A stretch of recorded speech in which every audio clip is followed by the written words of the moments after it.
Bonjour à tous, bienvenue dans cette nouvelle séance matinale. On commence avec le rappel égal habituel. XTB France informe les participants que la présentation à venir et les informations qui vont être dispensées ne constituent pas en aucune manière une sollicitation ou une incitation à acheter ou vendre des produits financiers.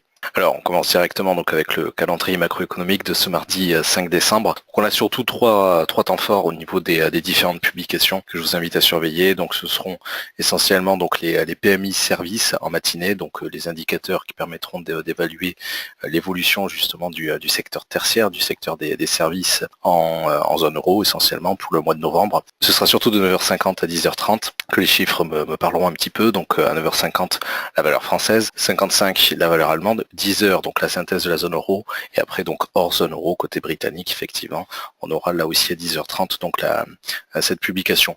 Ce sera surtout cet après-midi donc au niveau de la séance de live trading à 15h45 et à 16h qu'on découvrira donc les deux publications centrales sont sensiblement les mêmes, cette fois-ci côté américain, toujours pour le mois de novembre, et on s'attardera surtout donc sur la plus importante des deux, c'est-à-dire l'ISM non manufacturier qui généralement, en tout cas de mon point de vue, a plus d'impact que le PMI service côté américain. Le troisième et dernier temps fort, comme d'habitude, ce sera donc cette nuit à 22h40, c'est-à-dire l'estimation de l'API, donc l'estimation concernant évidemment les stocks hebdomadaires de pétrole brut, stocks qui seront publiés comme d'habitude demain à 16h30, donc par le département de l'énergie, et ce sera évidemment le grand temps fort pour nos différentes publications et nos différents éléments côté WTI ou côté Brent. Alors, on attaque donc avec euro-dollar sans plus tarder. Effectivement, donc hier après-midi, on s'est replacé à la hausse au travers d'ordres différés avec les clients. Il n'y a pas eu de gros mouvements baissiers que l'on pouvait craindre sur euro-USD suite à l'arrivée des volumes américains et donc par rapport à l'adoption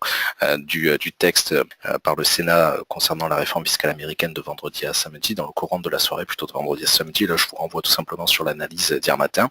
Donc, pas de gros mouvements baissiers à ce niveau-là, tant mieux, on va pas s'en plaindre. Donc, on est revenu sensiblement sur le même niveau que la semaine dernière.